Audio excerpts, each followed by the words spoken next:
Friends, Pawan Kalyan సంచలన ప్రకటన. ఈ విషయాన్ని తెలుసుకునే ముందు వీడియో మీరు కంప్లీట్గా చూడండి. అప్పుడు మీకు కంప్లీట్ ఇన్ఫర్మేషన్ ఏంటో అర్థమవుతుంది. అదేవిధంగా చాలా మంది వీడియో చూస్తున్నారు కానీ సబ్స్క్రైబ్ చేసుకోవడం మాత్రం మర్చిపోతున్నారు. దయచేసి సబ్స్క్రైబ్ చేసుకోండి. సబ్స్క్రైబ్ చేసుకోవడం వల్ల నేను చేసే ప్రతి ఒక్క అప్డేట్ మీరు ముందుగానే పొందగలుగుతారు. అదేవిధంగా చాలా మంది లైక్ చేయడం మర్చిపోతున్నారు. దయచేసి లైక్ చేయండి. లైక్ చేయడం వల్ల ఈ ఇన్ఫర్మేషన్ అనేది మనం చాలా మంది రీచ్ చేసిన వాళ్ళు అవుతాం. ఇంకా లేట్ చేయకుండా వీడియోకి వెళ్ళిపోదాం.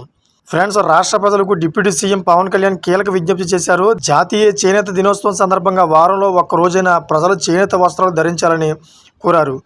దేశంలో అతిపెద్ద అసంఘటిత ఆర్థిక కార్యకలాపాలు నిర్వహించే రంగాల్లో చేనేత ఒకటని పవన్ కళ్యాణ్ అన్నారు. అయితే జాతీయ చేనేత దినోత్సవం సందర్భంగా చేనేత కార్మికులందరికీ డిప్యూటీ సీఎం పవన్ కళ్యాణ్ శుభాకాంక్షలు తెలుపుతూ ఓ ప్రకటన విడుదల చేశారు.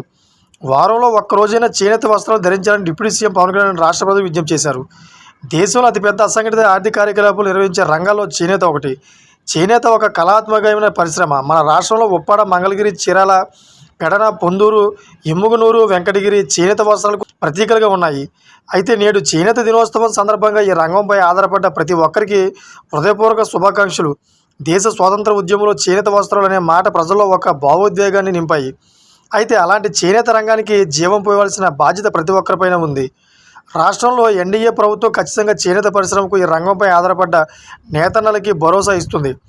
అదేవిధంగా ప్రజలు సైతం ఈ రంగానికి ప్రోత్సాహం ఇవ్వాల్సిన అవసరం ఉంది. కొన్ని సంవత్సరాల కిందటే నేను చేనేత వస్త్రాలకు బ్రాండ్ అంబాసిడర్గా ఉంటానని చెప్పాను. ఆ క్రమంలోనే చేనేత వస్త్రాలకు ధరిస్తున్నాను. అదేవిధంగా యువత, ఉద్యోగులు వారంలో ఒక రోజైనా చేనేత వస్త్రాలను ధరిస్తే ఈ రంగంపై ఆధారపడ్డ వారికి ధీమా కలుగుతుంది అని ప్రకటనలో పేర్కొన్నారు. చూసారు ఫ్రెండ్స్, లేటెస్ట్ అప్డేట్స్ కోసం ఛానల్ సబ్స్క్రైబ్ చేసుకోండి. Thank for watching friends.